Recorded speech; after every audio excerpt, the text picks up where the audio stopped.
Vous pensez comprendre votre personnalité, mais et si tout ce que vous croyez savoir était faux? Imaginez découvrir qu'une guerre invisible se déroule dans votre esprit à chaque instant, où trois forces rivales se battent pour contrôler chacune de vos décisions.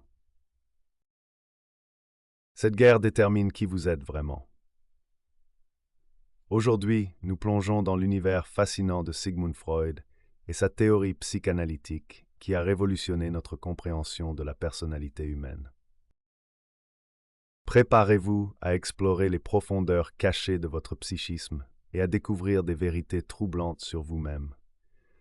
Commençons par rencontrer les trois protagonistes de cette bataille intérieure. D'abord le ça. Imaginez un enfant capricieux qui veut tout de suite.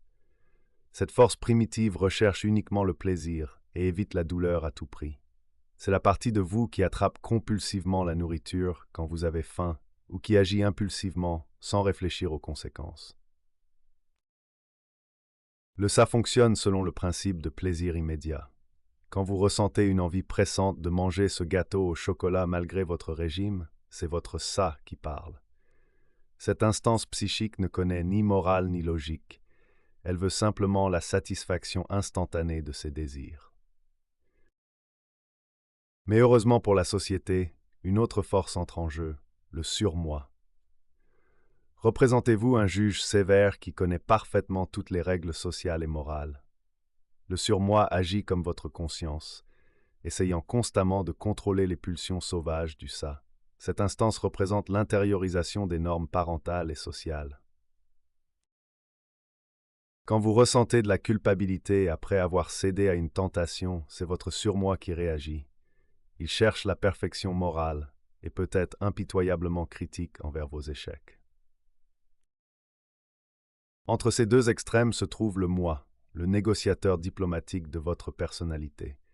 Le moi doit accomplir une tâche herculéenne, satisfaire les désirs du ça tout en respectant les exigences du surmoi, et ce, dans les limites de la réalité.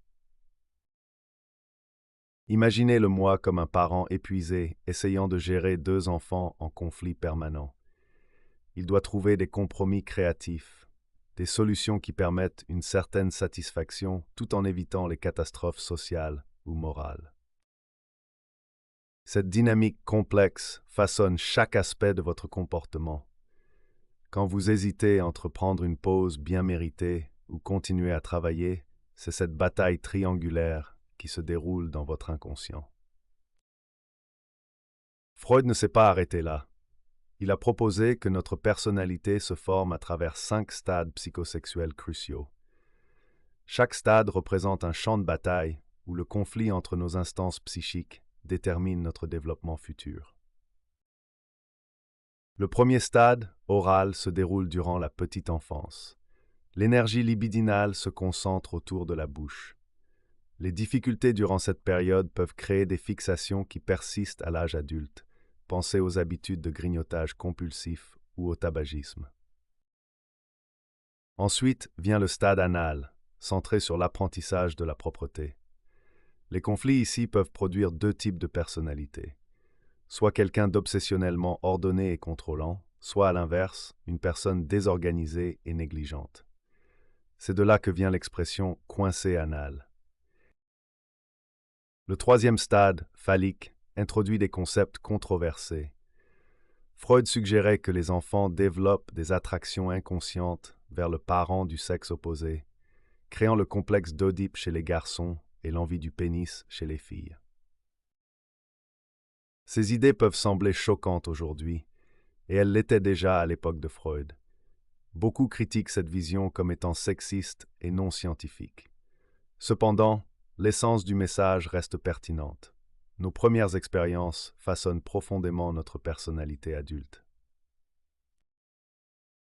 Le quatrième stade, de latence, représente une période de calme relatif où l'énergie sexuelle reste dormante. Puis arrive le stade génital à l'adolescence, où la sexualité mature émerge et où l'individu intègre toutes ses expériences passées. Selon Freud, la majeure partie de notre personnalité est déjà formée vers l'âge de 5 ans.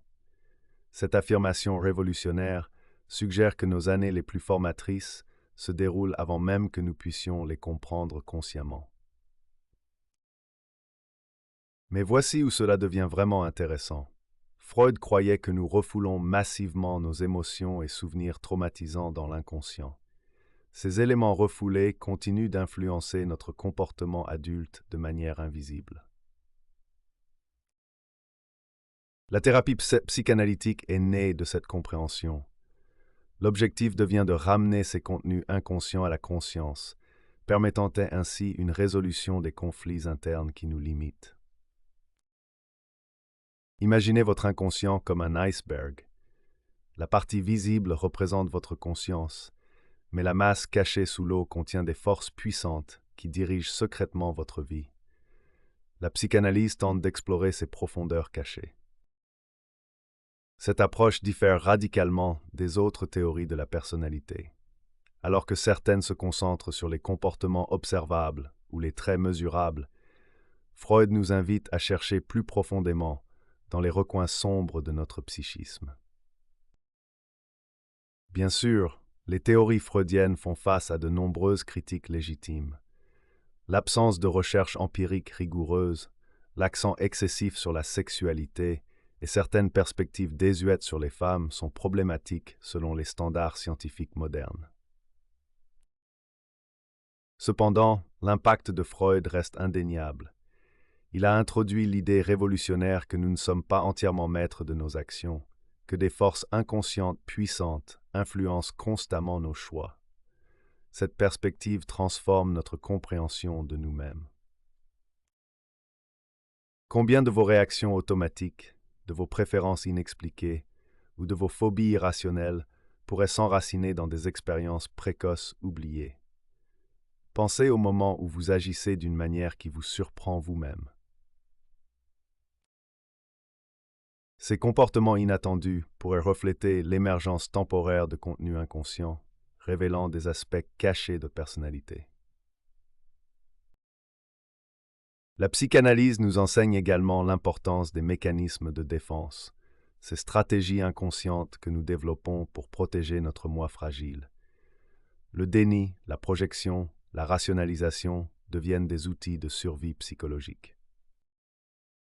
Aujourd'hui, même si nous questionnons certains aspects des théories freudiennes, son influence perdure dans de nombreuses approches thérapeutiques modernes. L'idée que comprendre notre passé peut libérer notre futur reste puissante et pertinente. Alors, la prochaine fois que vous vous retrouvez face à un choix difficile, souvenez-vous de cette bataille invisible entre votre ça impulsif, votre surmoi moralisateur et votre moi négociateur.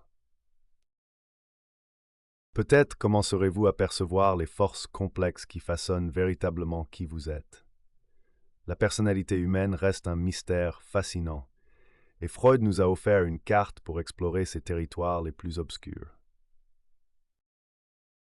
Même si cette carte n'est pas parfaite, elle continue de nous guider vers une compréhension plus profonde de nous-mêmes et de nos semblables.